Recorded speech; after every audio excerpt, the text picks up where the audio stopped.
this is the summer conversation. I'm Coy Barefoot with the Historical Society. And yeah, thank you. Thank you so much. I am so glad you're here. I really am. This is the first one. So this will be an annual summer event where we'll get together, whoever happens to be in town in the summer, and we'll sit down and have a conversation. And here's the goal. My goal at the Historical Society is to sort of dust it off, reimagine what a historical society can and should be in the 21st century. And I have two sort of guiding precepts here. Number one, as I'll show you in a second, history isn't the past. It's the story that we tell about the past. And our job is to make sure that everyone who has an important story to tell has that opportunity to share that story and to make the history. And the second precept that guides this work is the belief that history should be a tool that we can use to enrich our lives today. That it's not really about the past, it's about us. It's about the people who live here today and are raising kids here and have businesses and get up and home to work, home to work, home to work every day. It's about us. And history should, you know, the good, the bad, and the ugly, it should enrich our lives. So that's why we're sitting in this room right now. We're gonna have a conversation about some tough issues. And my goal is that let's let a certain chapter of our past inform some conversations we're having today. That's the goal, right? So today we're talking about public housing and we're talking about economic disparities. We're talking about development, certainly, design. And this community was faced with those issues in a really big way a few decades ago in the 60s and 70s, when two very big things happened.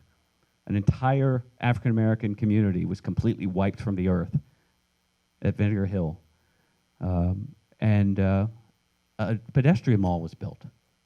And one of the takeaways that I hope you'll get tonight is that those things were absolutely connected.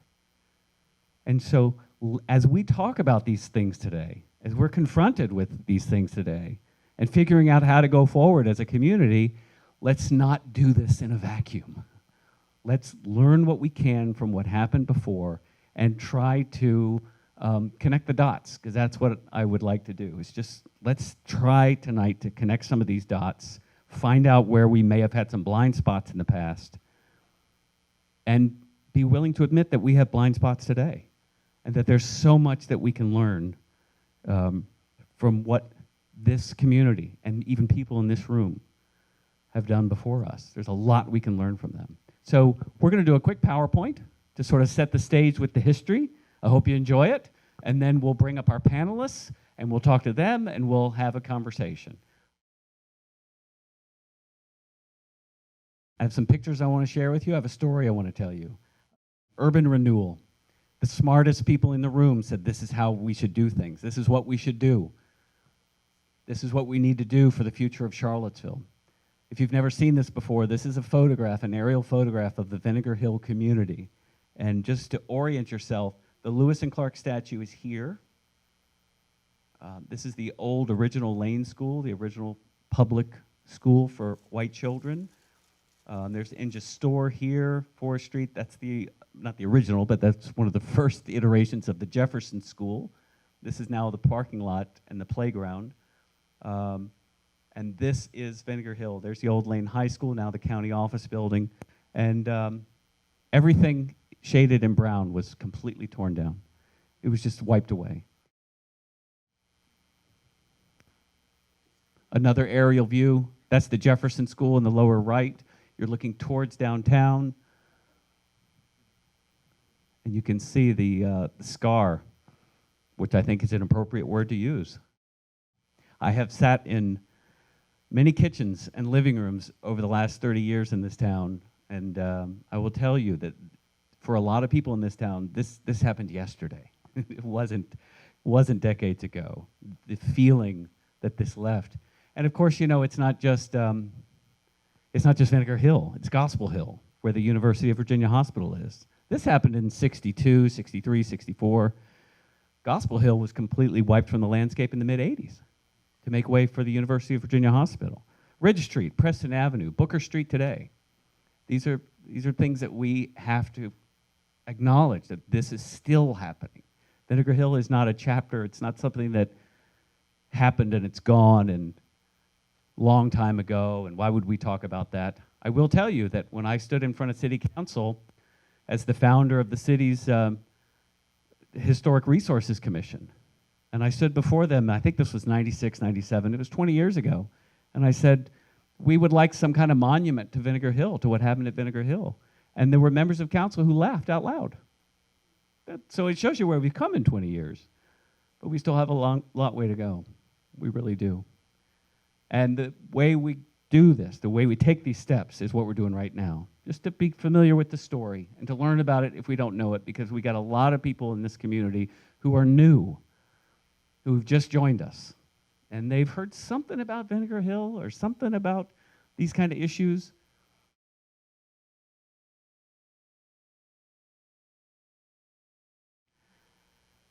The same time that they're having a conversation about Vinegar Hill, what I want you to understand is a lot of people think the downtown mall didn't happen until the 70s. That's not true. This is the Daily Progress, October 29th, Halloween weekend, 1959. The Barracks Road Shopping Center announced its grand opening. And coincidentally, buried in this edition of the Progress, I found this little article buried halfway back in the newspaper. In this same edition, study of Main Street Mall proposed by Chamber Unit. The downtown mall was the idea of the Chamber of Commerce. The Parking and Transportation Subcommittee of the Chamber of Commerce proposed the idea of a pedestrian mall downtown in 1959. At the same time that conversations are happening about destroying Vinegar Hill. It's the same people, it's the same group, it's the same conversations, the dinners, the public meetings, talking in the grocery store. These conversations are happening. What are we going to do to save downtown? Well, we need to clean it up, and maybe we need to build a pedestrian mall. This is the first time what would become the downtown mall is ever mentioned in the historic record, and it's October of 1959. So I want you to see some of this film from city council meetings. They got pretty fiery back in the early 70s. The downtown mall was extremely controversial. I don't think they're as fiery as some of the meetings today, but I want you to see this. The whole idea behind this mall is to turn the downtown shopping area over to the pedestrian, so that people can walk freely back and forth and feel that a sense of space, of being able to move about. Now, if we keep the cars on Main Street, that's going to be destroyed. And I don't think whatever greenery would be added to it would be significant enough. This is one thing that has concerned me throughout this whole project, and that was, are we putting enough ingenuity, imagination, money into it to make enough of an impact that people are going to want to come downtown to shop and to do business? Because if we aren't, then we're probably wasting the money that we're proposing to spend. I think that if we had a project for $1.5 million, which would allow us to do nothing but mall the Main Street and 4 side streets, that probably would not make a significant enough impact. I think if you don't make that impact, that you're wasting what money you do spend. And I've come to believe that $2.5 million is probably about the minimum that we can spend on this project and make that kind of an impact. Certainly the more money you had, the more of an impact you could make. But what's at stake is not anybody's individual downtown business. What's at stake is the whole downtown as it relates to the total community. It's a vital part of this community. So the reason they're even talking about a mall is because of Barracks Road, right? I mean, the writing was on the wall. How do we save downtown? How do we keep downtown alive as a viable place for business, for people who want to live there, for people who want to even go down there and walk around? What should we do? And there were 2 big plans, number one of which made complete sense, because Barracks Road is about car culture, right? It's about suburban sprawl. It's about development. It's about what's happening on 29, beginning in the 50s, and on Emmett Street, and accelerated in the late 50s. Barracks Road, again, 1959. So the first idea is, well, we're just going to run a highway through downtown and make it easier for cars to get downtown. That made complete sense. This is car culture. So that's why 5th Street Extended is 4 lanes with a median. And it was supposed to look like that all the way up to Rio to connect to 29. That's why Preston Avenue, in some places, is 4 lanes with a median. It was supposed to look like that all the way out to Barracks Road. So downtown becomes a crossroads. What happened with Preston is they ran into, they went through the marginalized neighborhoods and the African-American neighborhoods pretty quickly. Closed a lot of businesses. Again, it's a Vinegar Hill. They did that on Preston. Then they started approaching the hill to go up to Preston Heights and the university area. And they ran into opposition that killed it. That's why to this day, Preston Avenue is 4 lanes, then all of a sudden it just stops and splinters off into all these little neighborhood streets. It was supposed to look like that all the way out to Barracks Road. The other idea they had was completely counterintuitive. Well, we're challenged because of car culture, right? So here's what let's do. Let's close off Main Street to cars. Completely counterintuitive. At first glance, it makes no sense. But they were committed to it. Again, imagination, ingenuity. Let's think outside the box. Are we thinking outside the box today? And that's what they did, and they rolled the dice. And it was incredibly controversial. And there are people in this room who were part of that conversation. And we'll hear from them in a few minutes. I want you to see what happened the night they voted. This is the night they decided to actually do the mall. Like Mr. Barber, and you may be sorry you did this, to make a little statement here before this procedure starts. And if I talk about the mall, I think I've been prohibited from talking about the mall, but I don't think I'm prohibited from saying what I'm going to say right now. I regret very much that I have been prevented from discussing publicly and from voting on the mall. So I, with 2 other councilmen, requested the Attorney General to make a ruling. I would have to say that I'm not attacking the Attorney General, but I do not agree with his ruling.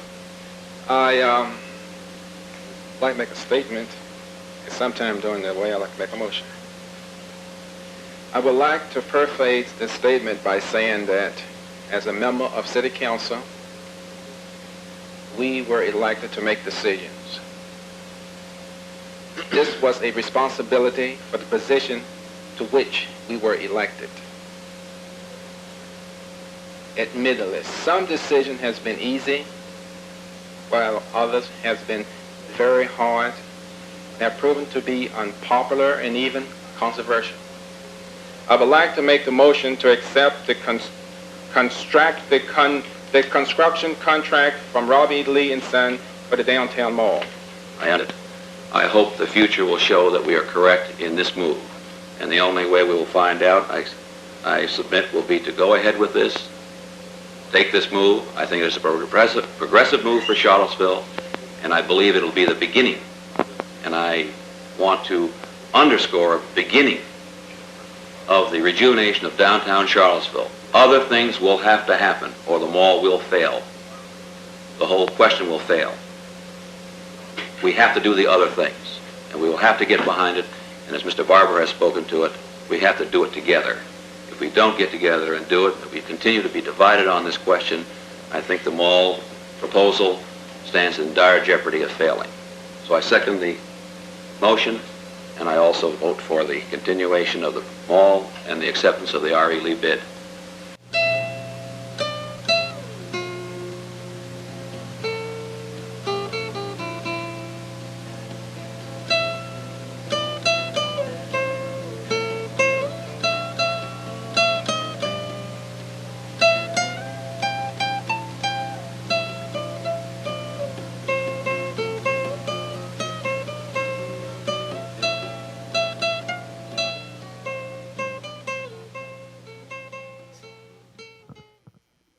We'd love to be able to say that it worked. It opened in the summer of 1976. These are some of the original designs. We're going to talk about these designs tonight. They didn't really build what was designed. They built a small fraction of what they could afford. But Lawrence Halpern and his design team in San Francisco designed an entirely new downtown Charlottesville. They only, the mall was only a small part of what they designed for us. And we've spent decades trying to recapture what we didn't do in the 70s because they could only afford to do so much. This is in front of City Hall, this big pond and waterfall. And the mall didn't work. 1976, 77, 78, 80, 81, 82, 83, didn't work. When I moved here in 88, 89, it was a ghost town down there. Miller's was open. You get a drink at Miller's, you could have a nice meal at C&O, you could get a sandwich at the hardware store restaurant, which had just opened in, I think, 77. There wasn't much else going on. And after 5 o'clock, it was empty. There was no one down there. It just didn't work. And then that happened. Things started to change in the mid-90s. Chuck Lewis rolled the dice and created York Place, where an old movie theater used to be. And then there was a Roses. Chuck and his son Charlie, we owe them a great deal. And I don't think this community knows enough about them and what they did for downtown. That was a complete gamble on Chuck's part, just hoping that that would work on what was arguably a mall that had been around for 20 years and was a ghost town. But it worked. And then this happened. And then that happened. And for those who still don't like the crossings, they work. They're one of the reasons the mall is successful, because it helps people get around downtown. And visitors cross down there and go, holy cow, I didn't know this was here. Let's park as fast as we can and get out here. And it works because of that. A lot of that public space was privatized for cafes. And as much as I have a problem with that, it's one of the reasons the mall worked. By the way, that was the very first cafe on the mall. And I think Roger's in here. That's the original design for the very first cafe on the mall. So let's have this conversation. And I want to ask the panelists to come up here and grab a seat. And if you could hold your applause to the end, wherever you are, just come on up and grab one of these seats. Architectural historian Sarita Herman, who's an expert on the history of the mall, and actually her article for our 2010 magazine is why we're sitting in here, because I read that article and said, holy cow, I didn't know this stuff. Former Charlottesville Mayor Charles Barber, actually you can applaud for him. Mayor Barber provided absolutely critical leadership at a time when we needed it most, and he is one of the reasons that the mall happened. Architect Michael Wheelwright, who's going to be sitting down here in front, coincidentally worked with Lawrence Halpern's team when he was a young grad student in the early 70s in San Francisco, and just happens to get coffee on the mall every morning near the fountain that he designed. City councilors Kathleen Galvin and Wes Bellamy. Kathy has led the effort to create the Strategic Investment Area, which is the 21st century version of what they were doing in the 70s, to reimagine downtown. How can we think outside the box today? Wes, of course, is a member of council, an educator, and a community leader. Historian and author Brendan Wolfe with the Virginia Foundation for the Humanities, the Virginia Encyclopedia. Brendan is one of our experts on the story of Charlottesville. Yolanda Armstrong Harrell is a business leader and entrepreneur. We're excited that she is here tonight. And of course, one of the members of our board of directors at the Historical Society and affordable housing advocate, Shelley Murphy, is also with us. Big round of applause for our panel. Thank you all for being here. Mayor Barber, I got to start with you. When you see that, what crosses your mind? Grab that. Yeah, just punch it all the way up. It's unbelievable. Looking back, see where we are today, where we came from. But getting where we are today wasn't easy. The mall presented to us many problems. For the first time on council, the community rose up. The merchant was opposed to it, some of them. And as you look today, the mall stopped in front of the young men's shop for a reason. But today, I'm glad the council have extended the mall.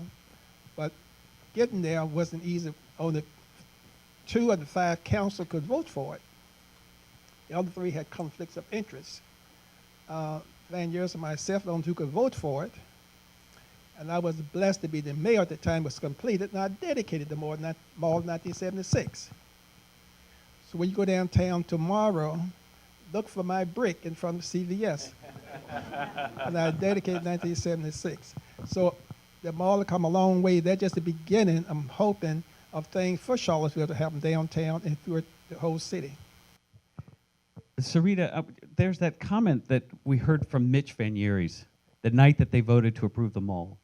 And Mitch said something that I think it's so prophetic. He said, this will fail if we only think of the mall as the end, as the goal. It just has to be the first step for downtown. I hope the future will show that we are correct in this move. And the only way we will find out, I submit, will be to go ahead with this, take this move. I think it's a progressive move for Charlottesville, and I believe it'll be the beginning. And I want to underscore beginning of the rejuvenation of downtown Charlottesville. Other things will have to happen, or the mall will fail. The whole question will fail. We have to do the other things, and we will have to get behind it. And as Mr. Barber has spoken to it, we have to do it together. Lawrence Halpern, in the original design for the mall, had brick pathways going out from the mall into the poor neighborhoods, into Garrett Square, past Vinegar Hill, through Vinegar Hill, towards West Haven. He intentionally created a mall that would respond to the legacy of Vinegar Hill. He wanted a little boy, a little girl stepping out of their home in Garrett Square to be on the mall. Think about that. Think about that. The power of that. They used a mall not as a pedestrian island, which has become increasingly bougie and upscale. That was never the vision. The vision was to use a pedestrian center to connect neighborhoods, vital downtown neighborhoods that would bring people together. Sarita, tell me about some of the things you learned doing your research on the history of the mall.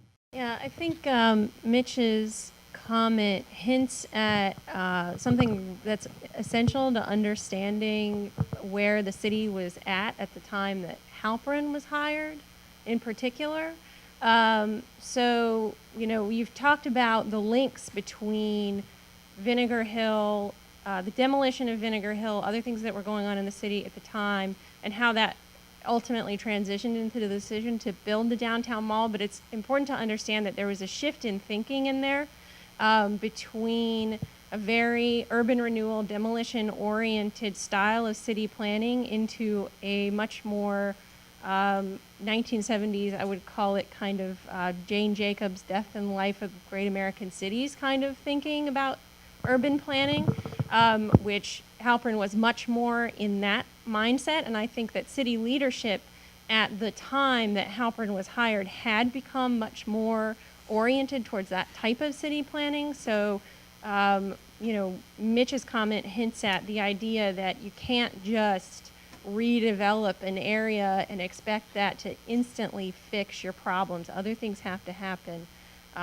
You know, private investment has to happen. There has to be decent housing for people of all income levels. There, you know, there has to be some sort of thought.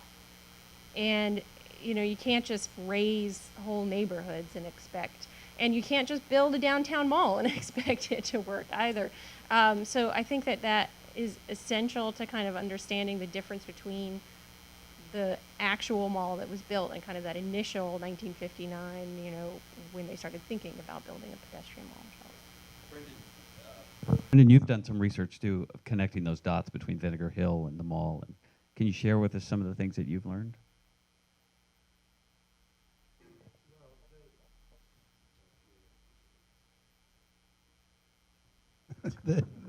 The reading that I've done has left me with more questions than conclusions. One of the things that was striking about the demolition of Vinegar Hill, at least if you do the kind of research of just, say, reading the newspapers of that time, the Daily Progress seemed to me to be white journalists and editors speaking to the white community about what ought to happen. And the African American community was just X'd out of that conversation, at least in the historical record. And so for me, it just left me wondering what their role was and how they were able to or not able to assert themselves socially and politically at that time, because it's such an amazing thing that a decade or two later you have an African American mayor who's helping make the huge decision of a downtown mall.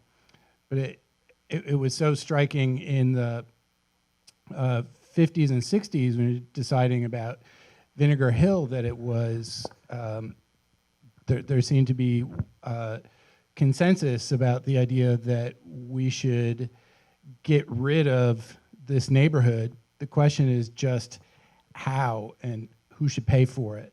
And so the argument seemed to be just completely on those lines and not on what the impact would be on these people. Instead, the day before the referendum, the Daily Progress had an editorial in which they were striking back at some leafleting that had been going on. And the leafleting had been suggesting that the reason you should vote against the destruction of Vinegar Hill is because if you move those community members into federally subsidized housing, the Constitution prohibits you from segregating that community. And so the awful result would be that white people might have to live with black people. Right. And so the Daily Progress fought back and said, no, you don't have to worry about integration. This is just black people only getting moved to a place where only black people will live. And that was the bounds of the debate. And I think that when Coy talks about the past not being past, in a way it really is, because when we think about, or at least when I think about that, I don't think of those. I wasn't sure that would be the bounds of the debate. I assumed that there would be a black voice in that conversation and a white voice in that conversation, and there really wasn't. I was asking, how many of those people with that thought, or like leaders of the newspaper, or who were alive during that time, who were protesting in their own way that we don't want integration, let's keep things separate, and then kind of the newspaper's voice, which represented a great deal of the white community, and they're saying, oh, okay, well, these black people are only going to live with black people. How many of those people do you still think are here? Because in my personal opinion, a lot of that still permeates throughout our community, whether we want to talk about it or not. So I'd love to hear your thoughts. Oh, well, my response would be you would know better than I there. But I think that the decision to prioritize segregation and legal segregation as much as they could does have a huge impact today. I mean, I've lived here for about a decade, and I've lived in Iowa, Maine, and New Hampshire, the three whitest states. So coming to Charlottesville is a big change in terms of that, but it's also an incredibly segregated city, and I think that is certainly one of the legacies of those decisions. Yeah, let me get to, I want to make sure we get to all our panelists, Bill, before we bring you all into this, and thank you for your patience. Mike, can you share with us maybe some of the things that we don't know about Lawrence Halpern and what it was like to work with him? And you're a young grad student. The Central Place fountain with the 3 notches, that came out of your pen. So, yeah. I did the working drawings for those. I was just getting out of Berkeley, and I'd made a commitment to a civil engineering firm in Santa Barbara, but I needed money to make the move. So my parents knew Larry, and I went over and asked him one afternoon if I could do an interim job, and he said, sure. And he said, what would you like to do? And this was just serendipity. I said, I'd like to work with Douglas Carter, who does your fountains. And I ended up doing the working drawings. But while I was there, I have to describe for a moment the drafting room. The building was down near the bay with a view of Alcatraz and the Marina District. It was a 3-story brick building, and the drafting room was on the 2nd floor. And the first thing I noticed as I came into that room was that there were people working in several departments in groups and places to do discussion. But when I walked in, I realized that there was either end of the drafting room had a table with incense in it, and it was burning. And the windows were all closed. And I said, whoa.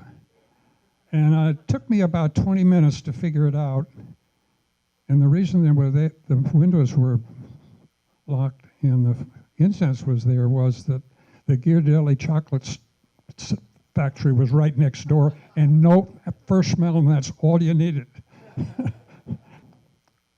But in the meantime, I'd figured out the culture of the Halpern office, which was very ethereal.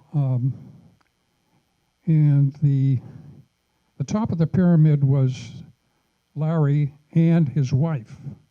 Larry was a graduate of Cornell University in art. Anna was a choreographer and a dancer. And there's the answer to how the mall was designed. Can you just take a quick moment and share with people the real vision that motivated Larry, specifically with what he had in mind for Charlottesville? And again, it wasn't just a mall. It was never intended to be a pedestrian island. It was always something that would connect neighborhoods and included multiple city centers, connecting parks and neighborhoods. You're correct. I saw the master plan that was down in the executive offices, and every one of the streets in all directions had not a mall, but the paving pattern strung out into the neighborhood. What I picked up from Anna and Larry was the core value of their vision of design was to make whatever space they were working on feel natural. And not because natural looked good, but because he wanted the people that were in the mall to feel natural.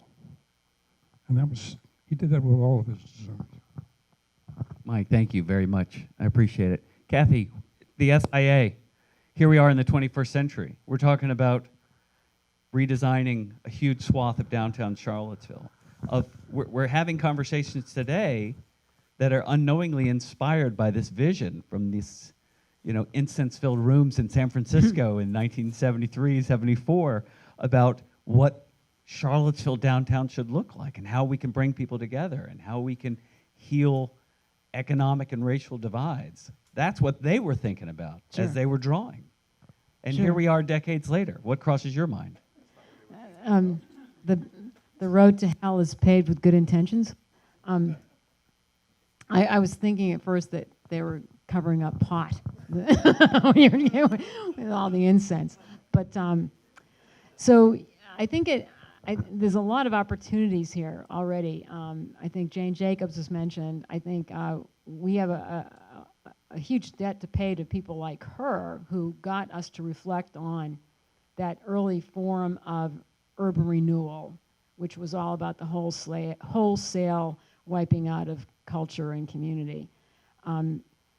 It was particularly egregious in Charlottesville because it was also, it was reinforcing a Jim Crow segregated South. Its manifestations, though, hit other parts of the country as well. Boston lost Scully Square in order for its massive plaza, whereas now a brutalist form of architecture is called the City Hall. But that was a Jewish Irish neighborhood that was wiped out, again, because planners and architects at that time thought they really knew what was best for everybody else without engaging that host community whatsoever. So getting back to lessons about Halpern and lessons from Vinegar Hill, I think looking at Vinegar Hill, and I have to thank my conversations with a woman, Pat Edwards, who lives in Charlottesville but who grew up in Vinegar Hill. And she has reminded me many times that the Vinegar Hill she grew up in was actually, even though it was racially segregated, it was very much economically diverse. You had professionals living next to laborers, shopkeepers next to dentists and attorneys, and that with the consequence of urban renewal, and then, which was a very suburbanization of the city. It was an attempt to make the city be attractive to white suburban shoppers to come back into Charlottesville. Again, that economic message. So you went from these small walkable blocks. There were about 8 or 9 blocks in Old Vinegar Hill, all small, narrow streets, pocket parks. You saw the storefronts. It was then turned into 2 mega blocks with 2 very large roads that were very fast. And you look at Vinegar Hill area today, and it's mainly parking lots as opposed to living space. And the streets are some of the most dangerous intersections in the city. So lessons. So you look at Jane Jacobs, what she taught about was you need diversity to have a thriving city. And so diversity of blocks, diversity of lots, diversity of land uses and building types of all ages, and diversity of people and lots of them. So when you think about what Halpern was trying to do, was knitting back different parts of the city that had been cut off, and at the same time other parts of the city are being urban renewed. The SIA was an urban renewal site as well. That area that is now known as Friendship Court, that was once had 7 or 8 streets in it. It was turned into a mega block, 12-acre mega block, to put Friendship Court in there. That was a time also by referendum to put low wealth housing next to already low wealth housing. That's where the public housing was already located. So the Ix site is an 18-acre site. It's an 18-acre block. These are mega blocks then that are bounded by very fast 4-lane roads that are impassable for pedestrians. So I think what we've been doing and learning from the residents in the SIA, the Strategic Investment Area, is that it's currently a food desert. It's currently very unsafe streets that aren't walkable, very wide, very fast.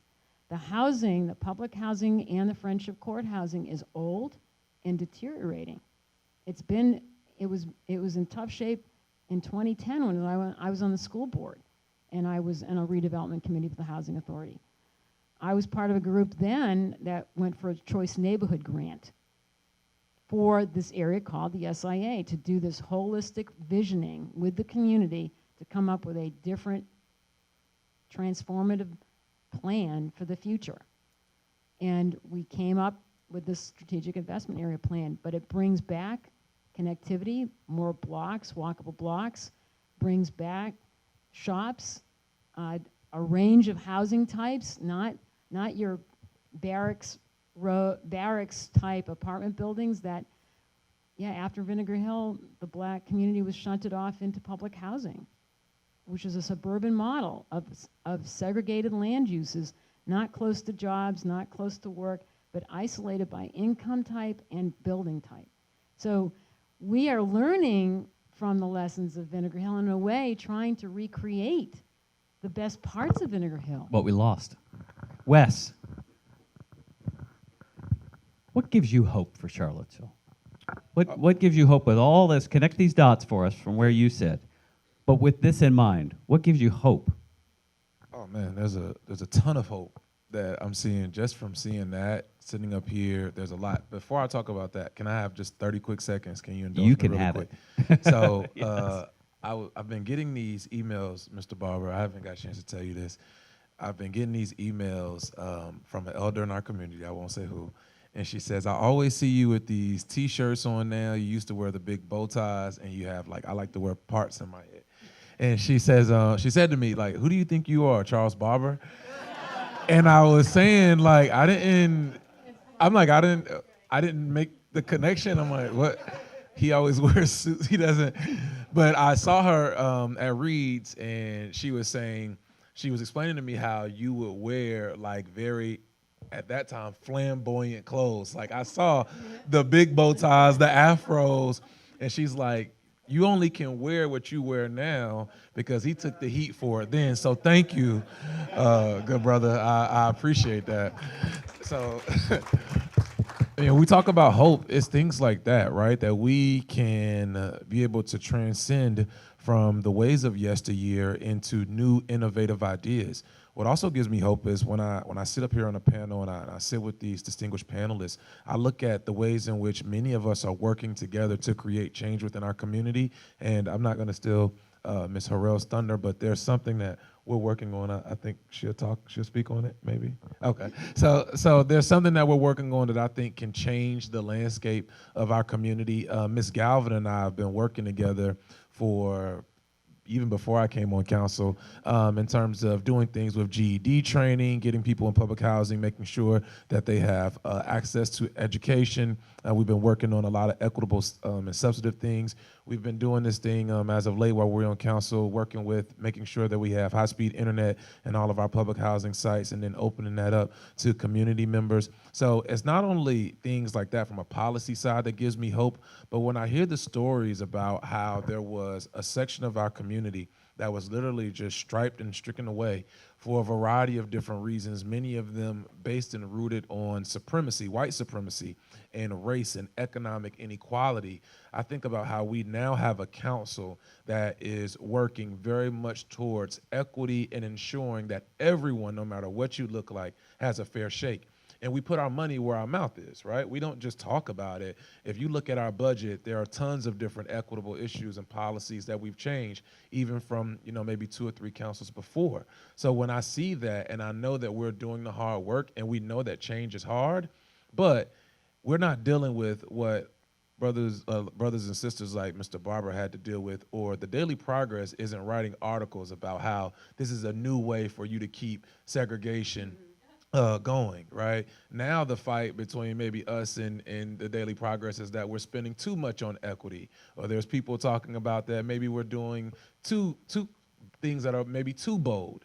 And we have a long way to go because these scars that we hear about in terms of Vinegar Hill, I sat in Mel's Cafe one day and literally was told and about how someone in their family had a house that their mom had been paying on for about 21 years. And then literally within a month, the house was torn down. All of the equity in the house was gone away. And they moved into the projects. They moved into West Haven. So how do you repair that? Really, you can't. But what we can do is make sure that her grandchildren get a fair shot. We can't change what happened to her or her parents, but we can make sure her grandchildren, her great-grandchildren, and those who are coming after her have the opportunity to have equity in this city. And that's what we're doing. So there's a lot to be hopeful for. Wes, thank you. Mr. Barber, yes, sir.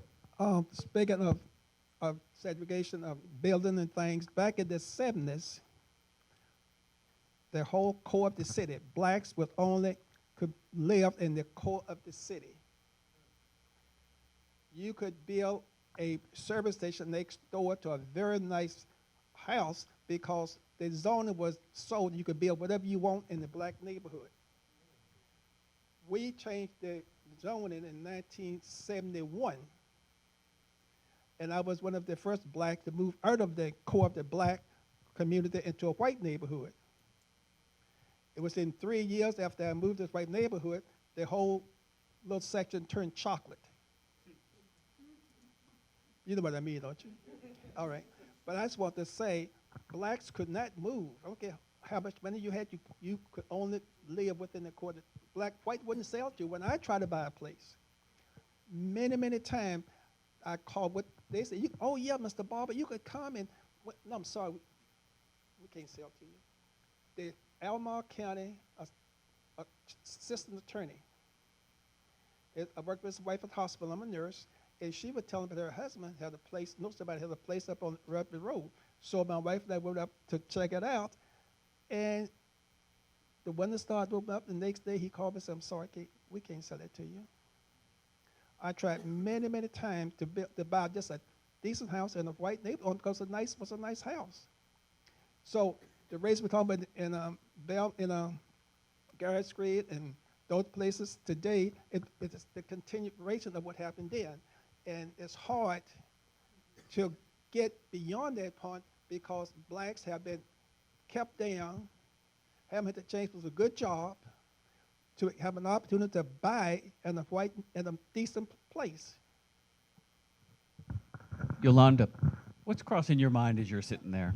And I'm curious, when we talk about clearly economic opportunity as a part of this formula. I mean, this is a conversation about design and development and race and place and community, but also economic opportunity.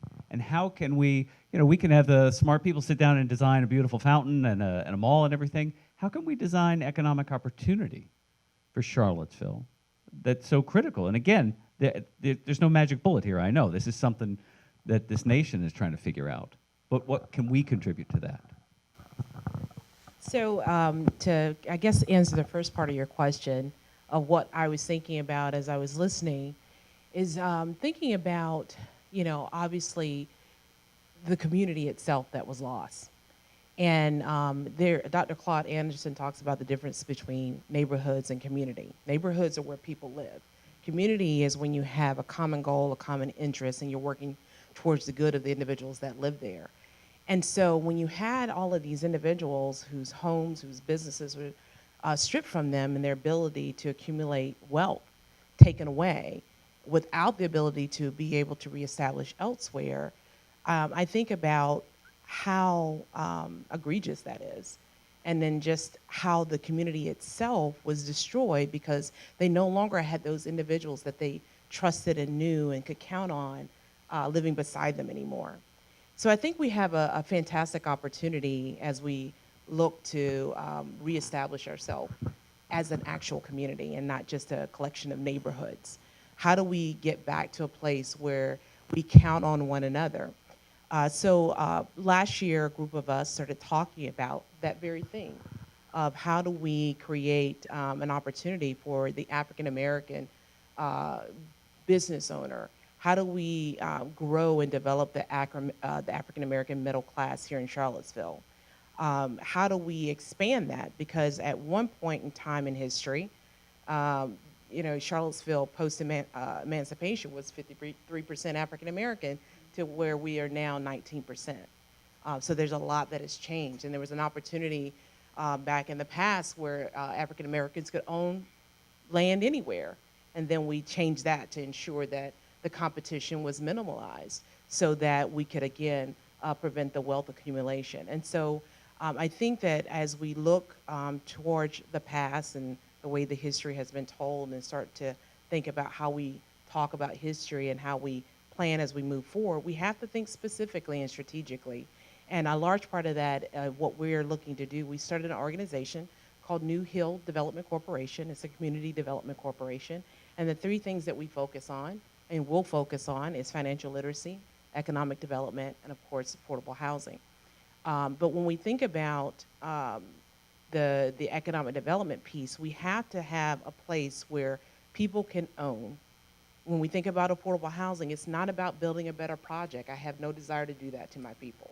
I do have a desire to give them an opportunity to be able to own the home that they live in, but at a rate that is more affordable than what is currently available in Charlottesville. And so we're working together with members of the community, with the city, with other stakeholders in the community, and we'll continue to work. We have not been very public about the things that we're doing because we're getting our ducks in a row and we're doing our research, doing our homework as we should. But we want to be very intentional about the things that we do because we love this community, and we believe that focusing on the microeconomy of the African American community will then ultimately help the macroeconomy of the Charlottesville community. But there has to be focused intention, and we don't focus on minority because minority includes a lot more people than African Americans. We are going to be very focused on the African American community, and when we look at the history of Vinegar Hill, when you think about those 29 businesses that existed, and you think about the downtown mall that came about, if there was, I know that there was great racial divide and that continued when Mayor Barber was on board as the mayor and on city council at that time. But wouldn't it have been really great for the reimagining, even though those pathways went out to the neighborhoods that are the poor neighborhoods, but the mall was basically designed for wealthier white people. So it's great that the community was being looked to be brought into it, but at the same time, what were they going to really be able to enjoy on the downtown mall? Because there are no businesses that cater to them. Those businesses were wiped away. So, on one hand, it would be nice if the community is more connected, but on the other hand, how were we really going to include? It would have been maybe even better to think about how do we add those businesses back to the downtown mall that we removed from Vinegar Hill? How do we create the housing above the storefronts that we took away in Vinegar Hill back to the African American community? I think that would have been more inclusive. So as we move forward and the things that we'll be working on, our goal is how do we help the Black middle class, the African American middle class grow in Charlottesville in such a way that is very, pays homage to the history of Vinegar Hill and of what was lost so that we can make sure that we help those grandchildren move forward. Yolanda, thank you. And Kathy, some of the things she's talking about, that's what inspires the SIA, right? If I can just follow up, because again, the connectivity is not only about a walking path. The connectivity that we're seeing now growing in what is the SIA? The first group coming out of the gates is the Friendship Court community, and right now, imagine 2nd Street kind of extending and becoming going right into the heart of the Ix property. But then also imagine a stronger 4th Street extending and connecting into what is Friendship Court all the way to Monticello. And then think about a cross street through what is now Friendship Court, but it's going to be, the core of it will be a public park. And 2nd Street can be lined with those businesses with residential over, and the goal is to have resident-owned businesses. The goal is to build some means of letting equity be shared by residents, as there are non-residential development opportunities in the Friendship Court site. We've even brought in a startup business to help us think about hydroponic farming, to kind of rekindle the idea of what is the Friendship Court Gardens, because we need that area to build new housing and then move people, and then kind of like a chessboard. But we don't want to lose that urban agricultural foundation, but turn it into something that can build equity, a business, a B corporation. So these are the new ideas that are finally becoming part of what is meant by equitable redevelopment. And then sustainable redevelopment brings in this idea of building healthy and green, and it is walkable and bikeable so that people can stay active and healthy, and they have healthy food nearby. Yeah. Shelley, before we go to questions from the audience here, you've spent your career on the front lines with these issues, working with some of these families. You are the person that these families in dire straits have gone to and have sat down with in tears and said, what do we do? and you have helped countless people navigate the bureaucracy of public housing. And I think you have an understanding of this. And clearly, as we're looking at both the past, the present, and the future, affordable housing is a huge part of this nut we need to crack and figure out in one of the most expensive places to live in, not just Virginia, but so what have you learned that you can share with us? And what, from your experience, should we be keeping in mind that maybe we don't know because we haven't had all those conversations that you have had? Well, one of the first things is that there are barriers still present as far as towards home ownership. That could be for rental or for, buying a house. Not everybody needs to own a house. The opportunity to build that wealth, there's folks that are low income that still face barriers. Number one, education, as far as home buying process, understanding about the financial literacy part, credit, all of those things. They also have a barrier of not going in certain areas. I will see that, others will not see that because they're like, no, I can't go over there. What do you mean you can't go over there? It's 2018, yes you can, type thing. So there's also different understandings for different people, and also I see it generational as well. So if there's issues with where can I move, what can I do, or is it affordable? And what's affordable, and again, I'm on the sideline because I'm dealing with the people, not dealing with the zoning and those type things. So I'm dealing with the people, the household, and getting their house in order. So number one, what can you afford? And if you think about the folks at Friendship Court, the average income is $11,000. Charlottesville is not looking to help those people to get into a house per se. That income has to come up first. So that means they need additional skills to even be able to compete for better jobs. So I think as they build through the strategic plan, Piedmont Housing Alliance's input and other community-based organizations, they need to pay attention more to what's going on in the household financially. You can build affordable housing all you want, but if you don't have people ready to go in, you're not doing any good. And I think of the urban renewal, and I mentioned this to you earlier, and again, I've lived in several places like you, married to a military person, this, that, and the other. Urban renewal was Negro removal. That's James Baldwin's term in 1963. We shared information with City Council on the success of the Orangedale project. Now, PHA has worked with over, well, I'll say about 945 people, first-time home buyers. And the average area median income was in the 65% range. That's getting houses probably about 175,000. So that's a whole nother look than what you're looking at in Charlottesville. Right now, there's only one neighborhood I'm familiar with that will carry that type of price.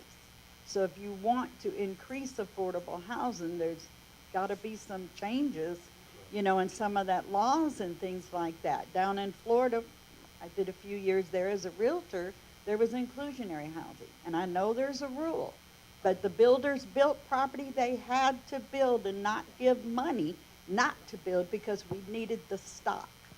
And that's what's not out there right now for anyone in the community to buy something 200 or under. Kelly, thank you. This is low, but thank you so much. Bill, you had your hand up earlier. Thank you. Yeah, I just wanted to say that it seems to be pretty complicated just from going back and reading old articles about the whole public housing process in Charlottesville. I don't think it just wasn't a matter of council going, well, we're going to segregate everybody and clump them together in bad housing. And I think that the council actually intended to do some good things, and there were good people on council, like Francis Fife. Yeah, he loved the idea of the scattered public housing, like down in the Willow Mills and Riverside Avenue. Not creating a ghetto where you take everybody and put them in it. And then, we like to criticize the things that these previous councils did, but like you read the Public Housing Association of Residents on this, their participation in the RFQ to redevelop and find a developer. And there's things about public housing that they appreciate. They appreciate porches, yards, places to recreate. And that's one thing that gives me a lot of concern now. And part of the topic here is learning from mistakes of the past. We really want to provide affordable housing, but at the same time, we have to provide, if it's all going to be rental, we have to provide places that have a quality of life for the residents. And the city of Charlottesville in the last few years has put money into, I think it's around 300 affordable housing units in the southeast part of town. And there's just not the same sort of control that CRHA has with a board and the careful redevelopment. It's it's a thing that Ronald Reagan came up with in 1986, the low-income housing tax credits, and it's a way to make affordable housing appealing to investors to build, but there are no form and quality designation saying the apartments themselves are nice. Like there's a new Carlton Views is a really nice development down, really nice apartments down in Hogwalla or East Belmont Carlton, but there's nowhere outside where you can grill. There's nowhere outside where you can sit in the shade. There's nowhere outside where you can take a child outside and watch them play. And that's not a community, and that's the kind of housing that we have to be careful not to build. Phil, thank you very much. Response from like to anybody on the panel, and then we'll go to just a show of hands. Yeah. I'd like to respond really quickly. So two things. One, and Francis Fife, God bless the dead, I have a lot of respect for Mr. Fife and several of the old councils, but I think one of the issues that we have here in Charlottesville is that we like to kind of parade through the real issues, and they may have been good people. Like Francis, I have a lot of respect for him. He would call me over and tell me a lot of different things, but just because they're a good person doesn't mean they didn't know what they were doing in terms of creating segregated homes or creating segregated or continuing segregated factions of our city. That was very much so intentional. And I've been told by several different people, I don't want to get into their names, who were in leadership that they thought this is what the community wanted, and it was purposely intended to keep a certain population of people down. There's no other reason why you would tear down an entire community that has 19 businesses unless you wanted to continue systemic oppression. So, right, well, but I just want to make sure, I think it's important again that we hit that, because while it may make some of us feel uncomfortable, it's the truth. And again, part of the issue that we have in our community is that we don't often want to deal with the truth because it may be uncomfortable and it may be ugly. Secondly, and before I pass it to Ms. Galvin, I don't want us to believe that we can make, I don't want black and poor to be synonymous. And I'm not saying that's what anyone's saying here, but I think it's very important that we understand that even today, right, you asked what gives me hope. There's a lot of African Americans who live in our city and the county, our area for that matter, who are doing very well. Now, the reasons why you may not see a lot of them is because they don't feel welcome, or there's a cultural issue here in which there's not a lot of things for us to do. But that doesn't mean that we're not here. I mean, I know people in this room who are a part of investment firms and investment groups of all black men and black women, and we're doing different things to be able to push us forward. So please do not believe that poor and black are synonymous, because there's a lot of us who are doing very well, and we're continuing to pull those others up with the help of people like you. Wes, thank you. Thank you. And I think a point that Bill is starting to make is the importance of planning. You need a small vision plan of a neighborhood. It's not just the building. It's not just any kind of particular land use. It's got to be a place. And it means that what we have learned big time from Vinegar Hill and urban renewal is that we have got to get the residents who live there today to be very much in the driver's seat. So you're building a plan, a vision plan for the residents that are living there now, not for some fictitious group of people who are going to be moving in once those people have been pushed out. It's for the people there today.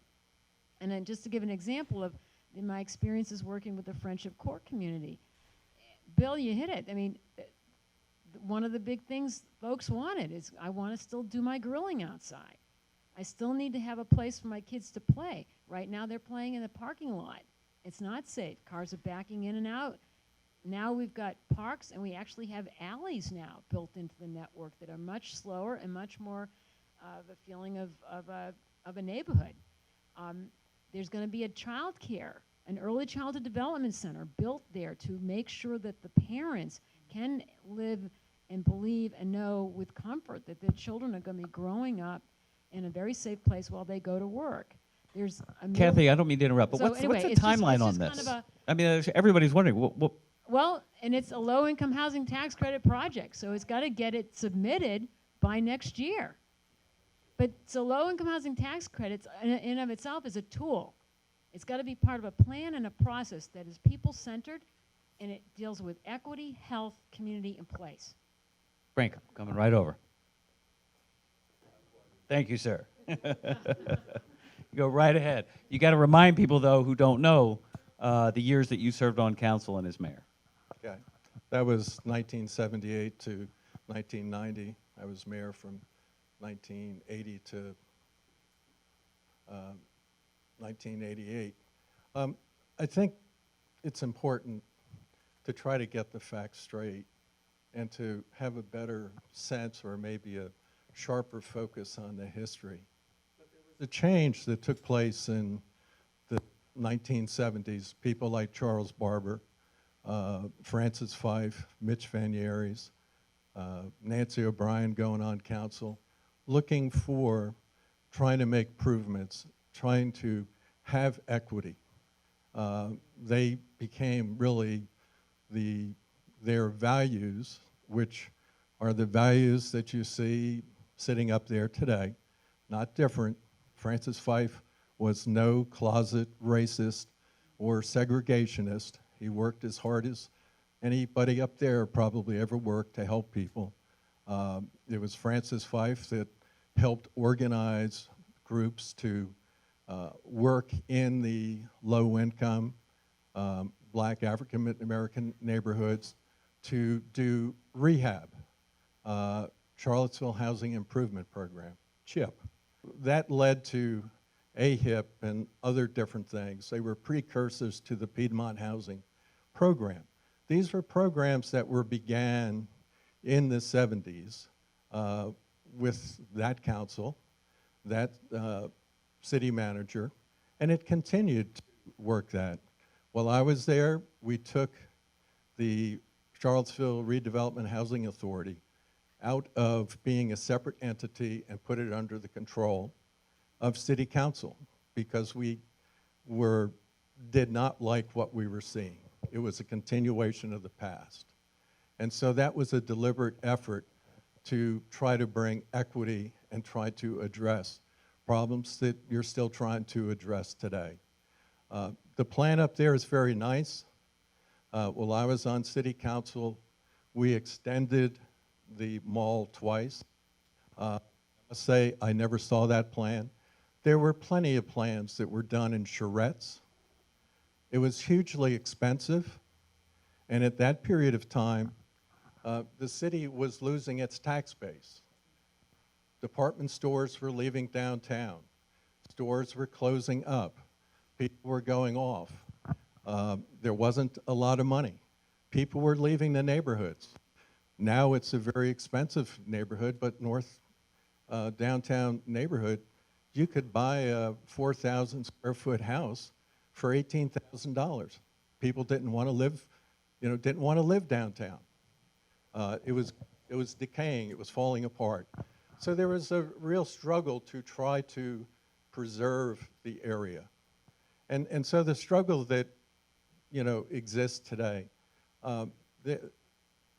it bothers me to Wes hear you talk about, France as well. Somehow he's some sort of segregationist when nothing could be furthest from the truth. He was a civil rights leader. He worked with Eugene Williams, Alicia Lugo, Raymond Bell, the Tinsleys, so many people to try to bring equity to this country. And I think Charles would vouch for that, also for Mitch Van Yeres and other people.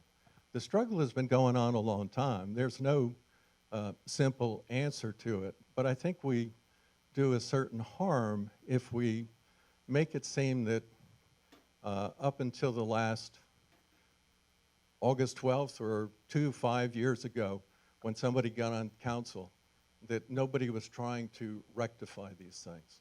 There's been a real effort by councilors year after year after year trying to bring equity, justice, and trying to improve housing, improve the schools, to make it a place where people want to go.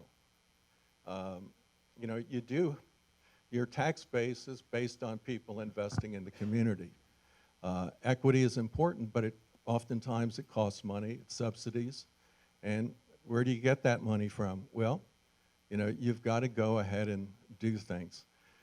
One thing, I guess, historic, because I was involved in it, the downtown mall, it was a ghost town when it first started, but there was a process where it came about to be what it has been, I guess, I don't know, the last 20 years. There was the hotel, there was the movie theater, there was Fridays After 5 started, there was the New Year's Eve celebration, there was Discovery Museum, there were other people that put in investments, and people like Chuck Lewis. There were a lot of people had faith in the downtown because the city as a government was committed to making it a better place and not letting it go the way so many other cities were going. So in any event, it is a struggle, but it's a struggle that's been going on since the 70s. And thank you. Thank you. Thank you very much. We have another question out here, question or comment? Yes, down here. Yes, sir. You go right ahead. Thank you. In the gentleman's soliloquy, he mentioned that the problem has been going on for a long time, and this is true. And there's been a lot of work that has been done for quite some time. So at some point, we have to consider, although some of the work has been fantastic, and we have to honor it, and we've tried not to dishonor people's work in the past, but much of it has been palliative. And we have to, and when you think about truth, we have to recognize that a lot of work that people have done has been palliative to the issue, because with all the work over so many decades, and we still are struggling with some of the same problems, then it goes back to be truth what he said about that the problem is complex. But I think that one of the most important solutions, because what happens, and I appreciate the context that's been laid in this discussion early on by Coy, that and it was building off Mr. Van Yere's point about this is just the beginning. It's just the beginning, and we have to build on it and move forward. And the solution is in economics, because it was an economic impact that affected the community. The scar was economic. So in order for us to truly build something new and to really rectify where the problem lies, it has to be economic and not just providing services to the scarred. It's so easy to get caught into doing great work, providing services to the scarred. We can't get caught up in that.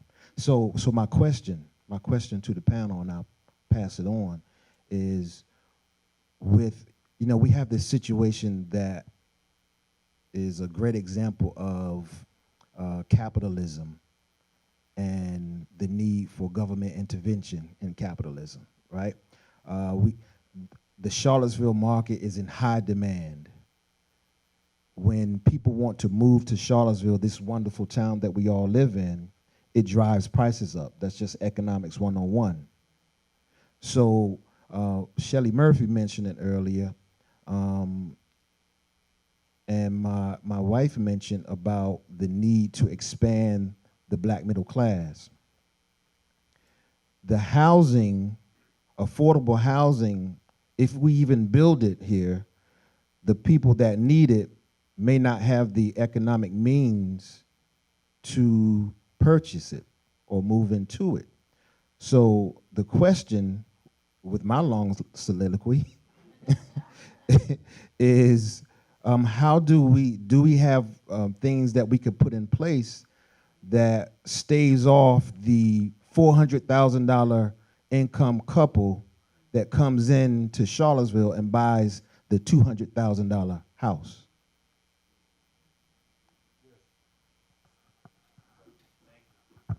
And I don't know if anybody wants to answer that, and then we'll go to you next. But I really see that the mall as a kind of metaphor for a community designing infrastructure. And we need to be thinking perhaps of a community designing the infrastructure for economic development to address some of the issues, the lingering issues that we're still grappling with. And what worked here was, you know, Cole Hendricks said it, ingenuity, investment, creativity, but also a commitment, a long-term commitment to see it through. I mean, there were a lot of cities in America that pulled up their bricks after a few years and said, screw this doesn't work. But Charlottesville didn't do that. They were committed to it with people like Frank on council who said, nope, this will work. We believe in this. And it's the same kind of thing with economic development, with thinking creatively about some kind of new way to do things, to create some kind of infrastructure and then commit to it. There's a couple of things that I'm very proud of that the city's been doing. So 2 things in particular. One, we created a minority business development position in which we have a person who works in City Hall in the Office of Economic in the procurement office right now. And her sole job is to ensure that we are looking at balancing or leveling the playing field when it comes to awarding minority contracts to minority businesses, and there's a special interest on African American businesses. Furthermore, we're in the process of hiring what we're calling a MBP, a MBD, a minority business developer, in which this person's job, it'll be in the Office of Economic Development, and their sole task, or one of their tasks rather, will be developing African American and minority businesses within our community. Because as Mr. Harrell alluded to, it is all economic. Now, that's only one piece of the puzzle. We have to create businesses. We have to build a group of people who have the skills to be able to work these jobs as they come down, but we also have to do a better job of attracting new employers, right? So when we look at some of the larger companies that have wanted to come to Charlottesville, but we may have missed out on them for whatever reason, we have to get back on our game in terms of thinking about how we can attract these new industries, whether that be, you see this big tech hub that's going on, how do we get more African Americans and minorities into the tech field? We just started a tech nonprofit called We Code 2 to try to get black and brown kids into the tech field. How do we get more people into some of these specialized trades, whether that be like the wind trades, people that built the cupboards, or people that are doing very specialized things in industries that are in other places in Central Virginia, or they may be in Greene, or they may be in Louisa. How do we attract them to Charlottesville in a landlocked community? We have to be creative in how we do that, but I know we're committed to doing so. So that's a long-term strategy, but I do think in the immediate, when we look at both the minority business procurement position as well as the minority development position, those are things that will help us in the short term. I think one of the takeaways that I'm going to get tonight is that behind a lot of headlines about the disarray of the city council, there's actually some really great work going on behind those headlines, which often, it takes all the wind out of the room. But but they're really doing some great stuff. I don't want to hog this either, but to Quentin's point about the housing, I think we're also working very hard to repurpose land, get it into action again, and by that I mean we've got areas in the city which they call them grayfield sites. They're old shopping centers, for example. We just did a small area plan for the hydraulic area, and we had an interesting bit of information. It was 100 acres of asphalt parking lot, and it's an area of the city that is like a dying retail center. They don't need all that surface parking lot, but right now the current zoning is such that you can't even put a multifamily housing there without getting a special use permit, and even then it's not a livable place. So it takes getting a vision, it takes then acquiring land, it takes getting the right zoning in place to make the places that people want to live and work in, but we really do need more land. And you look at the SIA again, it's a lot of land area that's underworked. And so if we can get that back into action, you wind up creating more opportunity for more housing stock. And there was one interesting thing I read in the paper the other day, and it relates to how all the baby boomer generation, which is currently living in kind of like a first tier suburban area, like, you know, Greenbrier and areas in that part of the city, but they're wanting to downsize. They've paid off their mortgages. They're actually living in the most affordable housing in the city. Bill Lucy did studies in this before he passed away. Excellent planner. So if you think about it, and it's kind of counterintuitive, you still need to build high-end housing to get folks that want to stay in the city to downsize, move here, and then it creates a glut of housing, which will bring the housing prices down. So you got to look at all the dots all together and connect them all at once. And the final thing is we're working on a tool called the land bank. The land bank is essential. It's got to get out there and buy the properties that are out there that become available, and it can float bonds to prep it so that it can then be developed by nonprofit housing providers to get that affordable housing.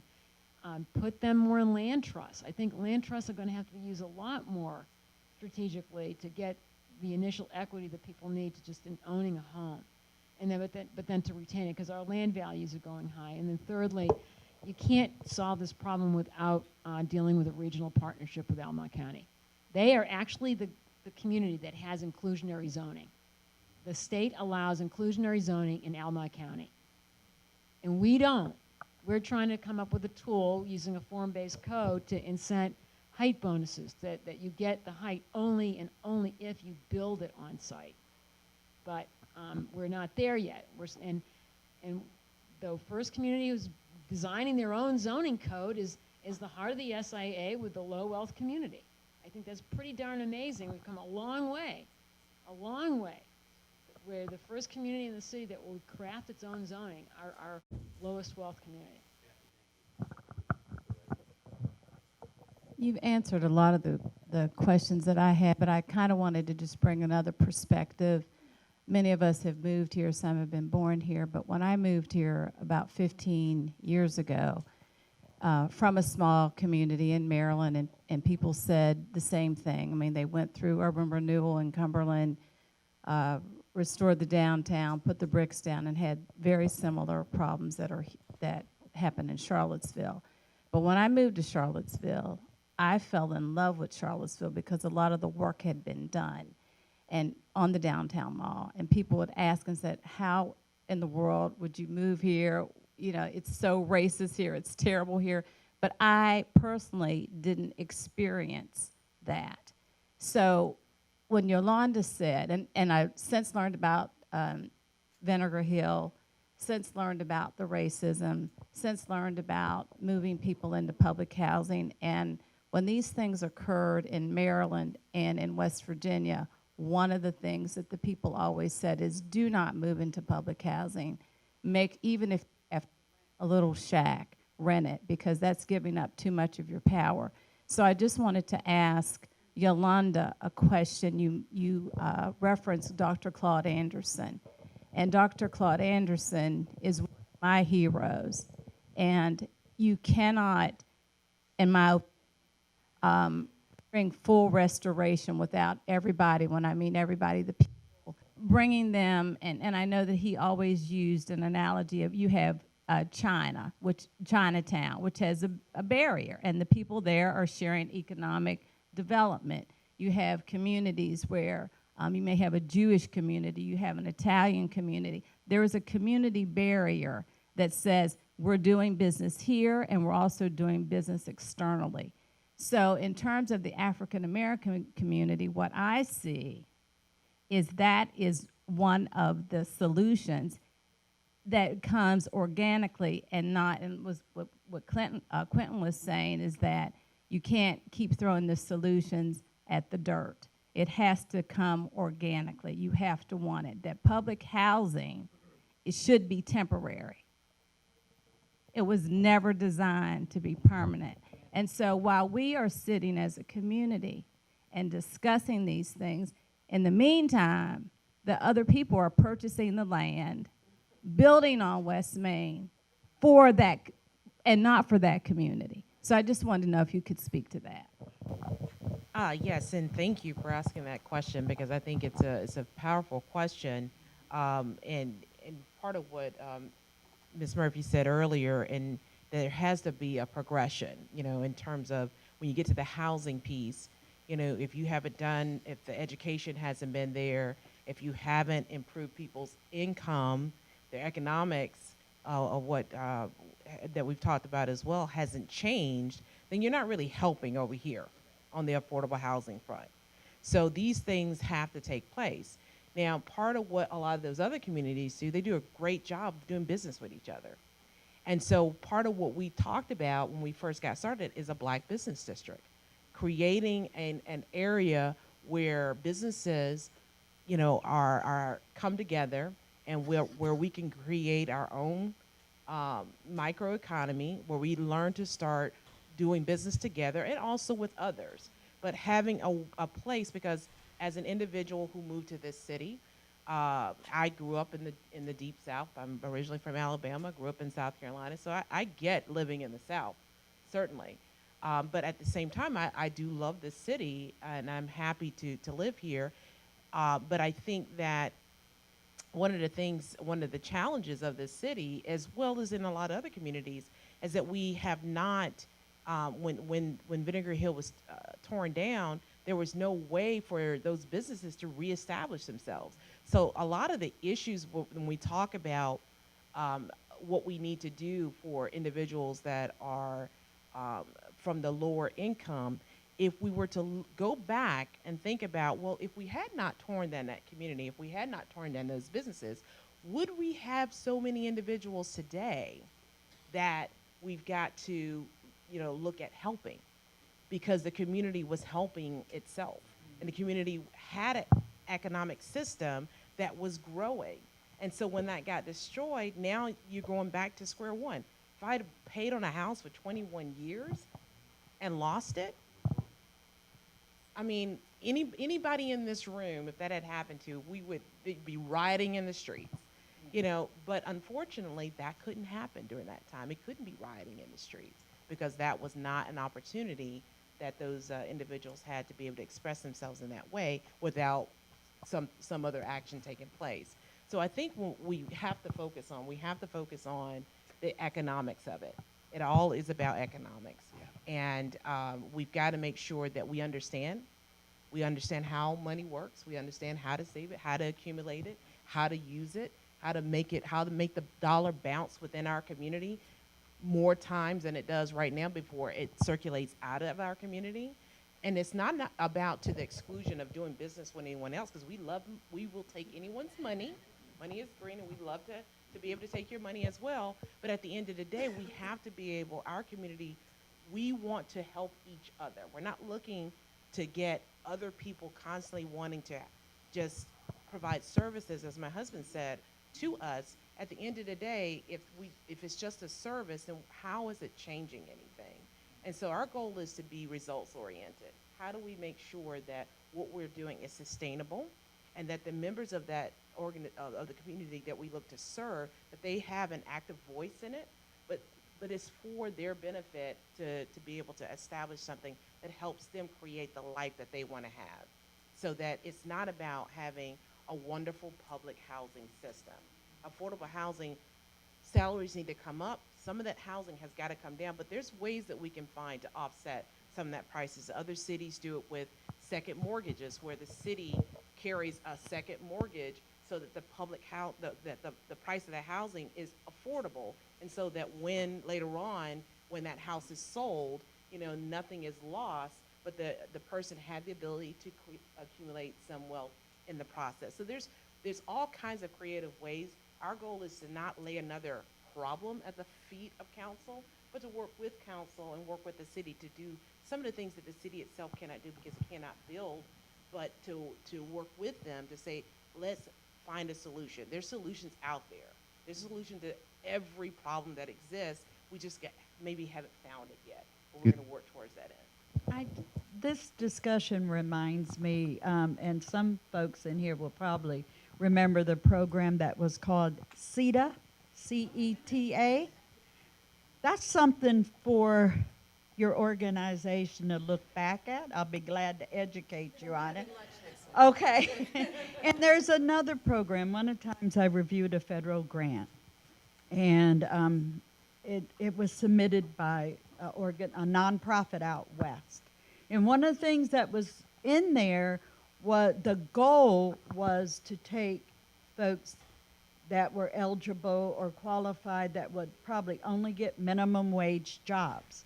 So what they did is designed a program for 10 or 15, they were targeting females and that were in subsidized housing, for them to come out with training for non-traditional female jobs. So they got exposed, they had choices, and they made a commitment. And this program that they came up with said, you want to be a plumber? You want to be an electrician? Do you want to be this, that, construction? And so they built the training programs where people actually, if it was an electrician, they became, they became an apprentice. Childcare was covered, training was covered, transportation was covered, and that, as far as I know, the grant was approved, because we don't see it after it's gone. But, and it's another option that will raise that level of the people that are in need. So it's not putting Band-Aids on. So if you talked about technology and things like that, and there's even programs that are geared towards girls, because they tend to historically not be exposed to as much technology as the boys do at a young age. And so there is a national foundation for that type of program, because you got to get that salary up. There's no survival in Charlottesville unless we were able to get that salary up, and it does come back to economic development. And we have everybody, the city and the counties surrounding here all have EDAs. There's economic development authorities, so they need to be at the table just as much, as far as where you might be planning to grow that organization. They also should be at the table, because they're also the ones with money. Shelley, thank you. We got time for one last question, and then we're going to wrap it up. Go right ahead. Hi, this has been fascinating. Try to be succinct. This isn't easy. First, let's start with West Haven.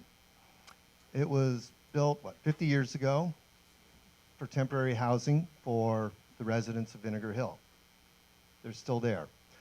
I spent a number of months in West Haven a few years ago, and their entire relationship with those in control, the housing authority, the managers, etc., federal law, is 100% negative. I went to a couple board meetings, and it always started with a police report about what was going on in West Haven. I don't know if that's still true now. This was a few years ago. That's great to hear. That's great to hear. But it was all negative. You're not keeping your house right, you're not doing this right, and there wasn't a lot of community involvement. But I see that more as part of the 350 years of keeping African Americans in their place by not allowing generational wealth, creating fear of the white community and fear of each other. I spent a school year on Prospect Avenue as a homebound tutor. All the doors are locked, all the curtains are down, there's a fear of their actual neighbors. All right, education. Economics, I totally agree. It's the bottom line. Right now we have a system where the banks will loan you as much money as you want to go to college because those loans will never die. And they're not subsidized. It is more expensive to get a loan to go to college than to buy a home. And you are now a slave to that debt for years. So it's more involved than the programs. It's changing the attitude and the culture and the laws that are creating these limitations, which gets back to the laws that were created to create these barriers to begin with. I don't have a solution.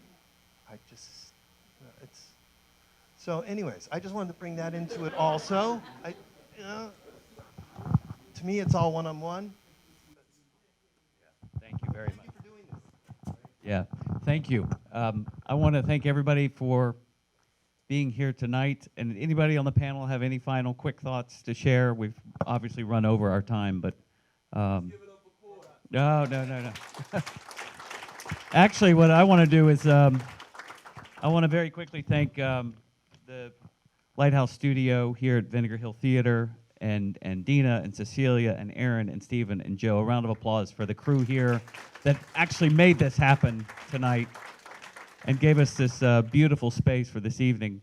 And Shelley and Yolanda and Brendan and Wes and Kathy and Sarita, thank you so much. But I also want to especially thank Charles Barber for being here, and just to say to you publicly that your leadership in this community and your continued commitment to your neighbors and the people of this community is that it is an incredibly valuable and inspiring legacy of leadership that I know touches everyone in this room, and it will for a long time. And thank you for all that you've done for Charlottesville and continue to do, and especially thank you for being here tonight. A round of applause for the panel, and thank you all for being here.